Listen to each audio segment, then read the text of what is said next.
Welcome to SB news. నేడు భద్రాద్రి కొత్తగూడెం జిల్లా మనుగూరు, పినపాక మండలాలను వేధిస్తున్న ప్రధాన సమస్య కాలుష్యం. ఈ కాలుష్యం వల్ల ఎన్ని ఇబ్బందులు అవుతున్నాయి, రైతులు ఏ విధంగా ఇబ్బంది పడుతున్నారు, సామాన్య ప్రజలు ఏ విధంగా ఇబ్బంది పడుతున్నారు, అసలు ఈ పొల్యూషన్ బోర్డు చేయాల్సిన చర్యలు ఏంటి, అసలు గ్రామాల్లో పొల్యూషన్ రాకుండా స్థానికంగా ఉన్న సంస్థలు ఎటువంటి చర్యలు తీసుకోవాలి అనే అంశాన్ని ఒకసారి ప్రజల వాయిస్ను కూడా మీకు చెప్పే ప్రయత్నం మేము ఎస్బీ న్యూస్ ద్వారా చేస్తున్నాం. ఒకసారి మీకు భద్రాద్రి కొత్తగూడెం జిల్లా మనుగూరు, పినపాక సరిహద్దులలో నిర్మించారు. భద్రాద్రి థర్మల్ స్టేషన్ ని, ఈ బీటీపీఎస్ ని మనుగూరు, పినపాక సరిహద్దుల్లో చేశారు. ఇక్కడ అభివృద్ధి చెందుతుంది కదా అని అనేక మంది పేదలు ఇక్కడ భూముల్ని ప్రభుత్వానికి అందించారు. ఉద్యోగాలు కూడా సాధించారు, ప్రభుత్వంతో పోరాడి తెచ్చుకున్నారు. ఓకే, శుభ పరిణామం.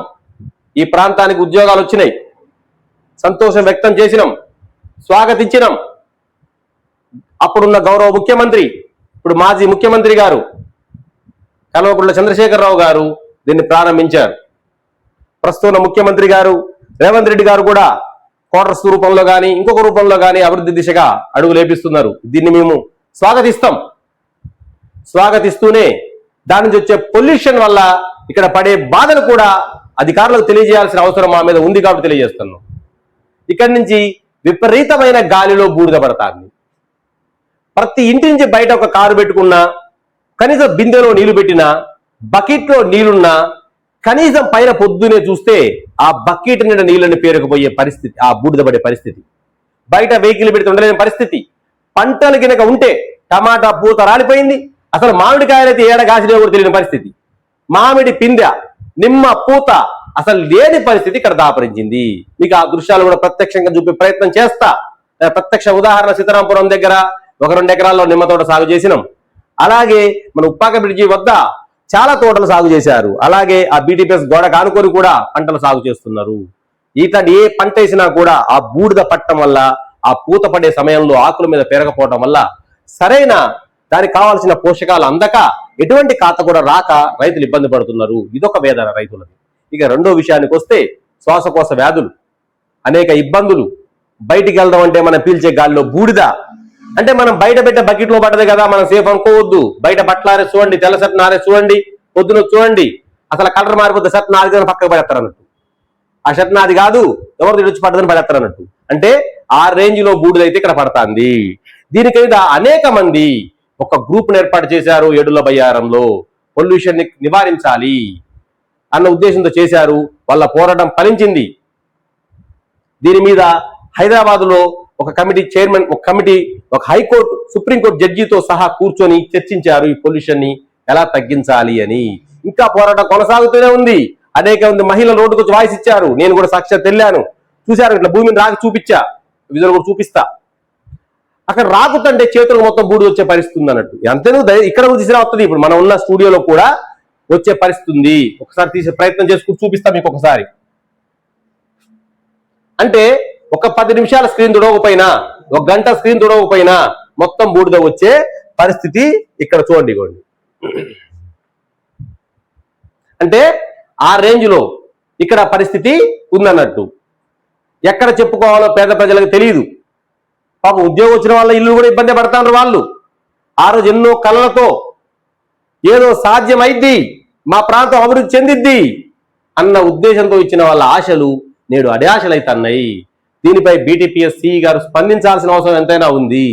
ఎందుకు అంటే వర్షాకాలం వచ్చింది, అప్పుడు ఎలినో ప్రభావం ఉన్నా ఇప్పుడు వర్షం పడుతుంది.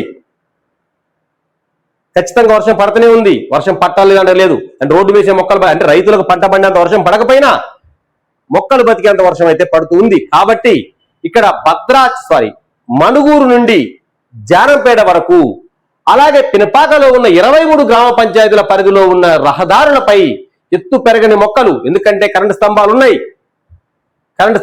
ఎత్తు పెరగని మొక్కలు 12 నుంచి 15 అడుగులు ఎత్తు పెరిగే మొక్కలు కనుక తెచ్చి, పండ్ల మొక్కలు కానీ పూల మొక్కలు కానీ ఇంటికి 2 మొక్కలు కనుక అందిస్తే ఖచ్చితంగా పండ్లు పూల మొక్కలైతే ఇంటర్ చూపిస్తారు ప్రాంత ప్రజలు.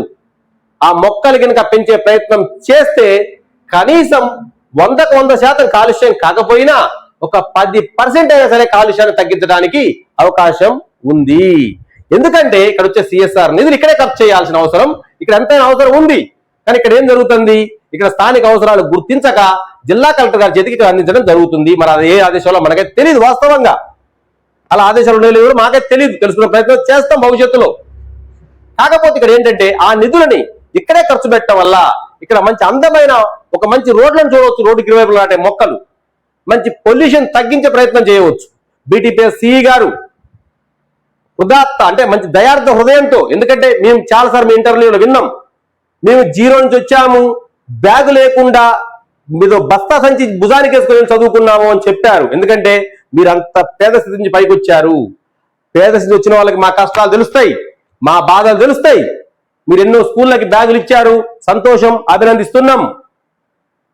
ఎక్కడైతే గతంలో మీకు ఇంకో సూచన కూడా చేయదలుచుకున్నా అండి సిఈ గారు, మీరు మొన్న స్పష్టంగా కూడా మాట్లాడుతున్నారు, నేను విన్నాను, అంటే నేను ప్రత్యక్ష చూడలేక విన్నాను. ఏంటంటే స్థలాలు చూపిస్తే మేము మొక్కలు నాటుతామని చెప్పారు. చాలా గొప్ప విషయం అది. స్థలాలంటే ఒకసారి నాకెందుకంటే నాకున్న సూచన చెప్తున్నా, గతంలో కేసీఆర్ ప్రభుత్వంలో పల్లె ప్రకృతి వనాలను నాటడం జరిగింది. ఆ ప్రకృతి వనాలు ఎటుపోయినా తెలియదు కానీ ప్రకృతిలో కలిసిపోయినాయి చాలా చోట్ల. ఆ ప్రకృతి వనాలు ప్రకృతిలో కలిసి చాలా కాలం అయిపోయింది. ఎందుకంటే అప్పుడున్న కేంద్ర ప్రభుత్వం కానీ రాష్ట్ర ప్రభుత్వం కానీ ప్రతి గ్రామ పంచాయతీ అభివృద్ధి కోసం ఒక ప్రకృతి వనం ఉంటే ఆ ప్రాంతంలో ఆ ప్రాంత పిల్లలు వాకింగ్ చేస్తారు. ఆ ప్రాంతంలో ఉన్న ఏదైనా రన్నింగ్ చేయాలన్నా ఒక రన్నింగ్ ట్రాక్ ఉంటది. ప్రశాంతంగా కూర్చొని మన భోజనాలు చేసుకోవడానికి మన గ్రామ పంచాయతీలోనే 10 మొక్కలు ఉంటాయన్న ఉద్దేశంతో పల్లె ప్రకృతి వనాలను తీసుకొచ్చింది అప్పుడున్న కేంద్ర రాష్ట్ర ప్రభుత్వాలు. కానీ అది ఎక్కడ కూడా సఫలీకృతం కాలేదు. ఎందుకంటే దానికి మెయింటెనెన్స్ బాధ్యత 2 లేదా 3 సంవత్సరాలు ఉండటంతో తర్వాత ఎవరు అధికారులు మాకేం పోయిందిలే అని గాలి కుదిరేశారు. ఆ పల్లె ప్రకృతి వనాలు జిల్లా కలెక్టర్తో మాట్లాడిన సిఈ గారు, అక్కడ మీరు మళ్ళీ మొక్కలు నాటండి, మంచి పండ్ల మొక్కలు నాటండి, మంచి పూల మొక్కలు నాటండి. ప్రతి ఒక్క పండుని మనుషులు తింటాం, మూగ జీవాలు తింటాయి, జంతువులు తింటాయి. ఎందుకంటే అనేకమైన జంతువులు కూడా రోడ్ల మీద ఇలా ఆహారం కోసం కొట్టుమిట్టాడు దృశ్యాలు మీరు చూసే ఉంటారు. కాబట్టి ఈ రోడ్లకైనా సరే వెనకటి నుంచి మొన్న చెరలబోతున్నా చూసినా అసలు బ్రిటిష్ కాలంలో ఉన్న ముందు చూపు అస్సలు అనిపించింది నాకు. బ్రిటిషర్స్ ఇంత తెలియగల్లో అనిపించింది నాకు ఆ చింత చెట్లు చూస్తుంటే. ఎక్కడ రోడ్డు ఎక్కడ చింత చెట్టు. ఇప్పుడేసిన రోడ్లు కరెంటు స్తంభాల కింద ఉన్నాయి. ఎప్పుడో 1940లో వేసిన మొక్కలు రోడ్డుకి 60 అడుగుల దూరంలో ఉన్నాయి. ఎంత ముందు చూపుతో వేశారయ్యా మొక్కలు వాళ్ళు. మన ముందు చూపు మనకెందుకు లేదు అంటే ఎవరు తప్పు పట్టట్లేదు. ఒక మొక్క నాటేటప్పుడు ఒక రోడ్డు కొలతలంటూ ఉంటాయి. అది R&B శాఖ వాళ్ళకు తెలుసు, గ్రామ పంచాయతీలకు తెలుసు, స్థానిక ఎంపీడీఓకు తెలుసు, జిల్లా కలెక్టర్కు తెలుసు, ఎంపీఓకు తెలుసు, ఐటీడీఏ పీఓకు కూడా తెలుసు. ఆ నిబంధనలు పాటించి బాధ ఒక్కసారే పడతాం. రోడ్డుకి ఆ 40 అడుగులు 30 అడుగులు పెట్టి మొక్కలు వేయడం వల్ల దీర్ఘకాలికంగా ఉండే మొక్కలు, ఎత్తు పెరగని మొక్కలు ఉంచడం వల్ల అనేక మంది ఆ చెట్ల కింద ఉండే అవకాశం ఉంటుంది. ప్రయాణికులు కూడా అక్కడ ఉండే ఎత్తు పెరగడం వల్ల మళ్ళీ కింద పడి మళ్ళీ రోడ్లకి ఇబ్బంది. కాబట్టి ఎత్తు పెరగని మొక్కలు ఇప్పటికైనా సజెస్ట్ చేయాలని నేను మనస్ఫూర్తి కోరుకుంటున్నా. పొల్యూషన్ తగ్గడానికి అవకాశం ఉంటుంది. 23 గ్రామ పంచాయతీ సర్పంచులతో ఈ పినపాక మండలంలో చెప్తున్నా, అలాగే మనుగూరు మండలంలో ఉన్న సర్పంచులతో సమావేశం ఏర్పాటు చేయండి. వాళ్ళకి ఏ మొక్కలు కావాలి, ఎన్ని రహదారులు ఉన్నాయి, ఎన్ని సైడ్ రహదారులు ఉన్నాయి తీయండి. ప్రతి రహదారికి మీరు మొక్కలు అందజేయండి. ఇలా కొన్ని వేల ఎకరాల రహదారి బట్టి నాటినా కూడా కొన్ని వేల హెక్టార్లు మొక్కలు నాటే అవకాశం మీకు వస్తుంది. ఒక చోట అడవిలా పెంచకపోయినా అక్కడక్కడ మొక్క పెంచినా అది ఇచ్చే ఆక్సిజన్ శాతం అంతే ఉంటది. కాబట్టి మొక్కలు పెంచాలని ఎస్బీఎస్ తరఫున కోరుకుంటున్నాం. ఈ 2 మండలాల్లో పొల్యూషన్ సమస్యలు తీర్చాలని మేము వేడుకుంటున్నాం. ఎందుకంటే ఇక్కడ ఉన్న వాటిలో నేను ఒక బాధితున్నే, అదే పొల్యూషన్ పిలుస్తున్నా, రేపు నా బిడ్డలు అదే పొల్యూషన్ పిలుస్తారు, నా మనవళ్ళు అదే పొల్యూషన్ పిలుస్తారు. కాబట్టి ఇలాంటి సమస్య లేకుండా ఉండాలంటే ఆక్సిజన్, ఊపిరితిత్తులు, ప్రకృతికి ఊపిరితిత్తులు లాంటి మొక్కలు పెంచండి. మొక్కల సంరక్షణ బాధ్యతగా తీసుకోండి. నాకు ఈ మధ్య చూసాం, మనం ఒక అబ్బాయి మా ఇంటికి వచ్చాడు, ఐటీసీ వాళ్ళు. ఎక్కడ ఐటీసీ, ఎక్కడ ఏడులబయ్యారు. ఐటీసీ నుంచి ఉచితంగా మొక్కలు అందజేస్తారని చెప్తున్నారు కానీ పక్కనున్న బీటీపీసీలు చెప్పకపోవడం ఏం సిగ్గు చేయడం నాకు అర్థం కావట్లా. ఐటీసీలో మొక్కలు ఇస్తాం, పట్టుకెళ్ళండి, నాటుకోండి, ఉచితంగా ఇస్తాం, మీ పొలాన్ని చూపించండి, గట్లు చూపించండి, మీ మొక్కలు ఇస్తామని చెప్తున్నారు. కానీ పక్కనున్న బీటీపీఎస్ ఒక్క ప్రకటన చేయకపోవటం, ఇది ఏం దౌర్భాగ్యం నాకు అది అర్థం కావట్లేదు. మరి ఏంటో నాకు అది అర్థం కావట్లేదు. దీంట్లో తప్పులుంటే దయచేసి మాకు తెలియజేయండి. అధికారులు కూడా స్పందించండి. మేము కూడా మార్పులు చేసుకుంటాం. మా దగ్గర తప్పుంటే కూడా చెప్పండి. మా మాటల్లో తప్పున్నా తెలియజేయండి. ఖచ్చితంగా నిరంతర ప్రసారాల కోసం ఎస్బీ న్యూస్ సబ్స్క్రైబ్ చేయండి. మరో విషయం కూడా చెప్తున్నాం, త్వరలో కానిస్టేబుల్ అభ్యర్థుల కోసం, డిఎస్సి రాసే అభ్యర్థుల కోసం, టెట్ రాసే అభ్యర్థుల కోసం ఎస్బీ ఎడ్యుకేషన్ ఛానల్ మేము ప్రారంభించబోతున్నాం. విద్య అమ్మబడదు, అందించబడదు అనే కాన్సెప్ట్ తో ఇక్కడ మేము స్టార్ట్ చేశాం. ఇదే ప్రాంగణంలో ఉచిత స్టడీ రూమ్ అందించాం, ఉచిత లైబ్రరీ ఏర్పాటు చేశాం. ఉచితంగానే ఉచిత లైబ్రరీ, ఉచిత స్టడీ రూమ్ ఇచ్చాం. ఎక్కడైనా సరే చాలా మంది ఆరోపణలు చేస్తున్నారు, బృహస్పతి గారు ఈ యొక్క దాంతో తీసుకున్నారు. ఎక్కడైనా సరే ఒక్క రూపాయి సింగిల్ రూపీ ఎవరైనా సరే ఎస్బీ ఎడ్యుకేషన్ కి ఇచ్చుంటే బహిరంగంగా కామెంట్ చేయండి. మీకు ఓపెన్ ఛాలెంజ్ ఇస్తున్నా, బహిరంగంగా ₹1 బృహస్పతి గారు తీసుకున్నారు.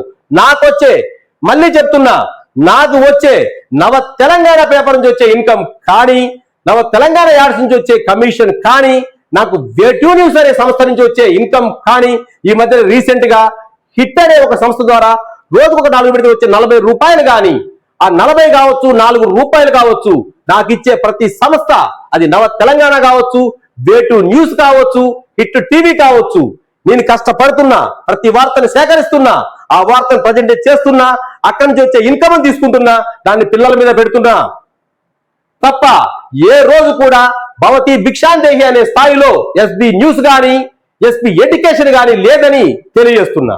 అలాంటి ఏమన్నా ఉంటే నాకు తెలియచేయండి అని చెప్తున్నా. నిజంగా వసూలు చేసుంటే బహిరంగంగా ఎక్కడ సిద్ధంగా ఉన్నాను. దయచేసి మంచి చేసే ప్రయత్నం మీద బుర్ర చల్లే ప్రయత్నం చేయకండి.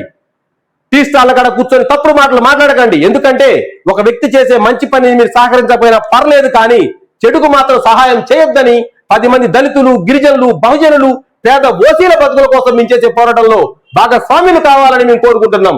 మా ఛానల్ సబ్స్క్రైబ్ చేయండి, ఆదరించండి. Thank you.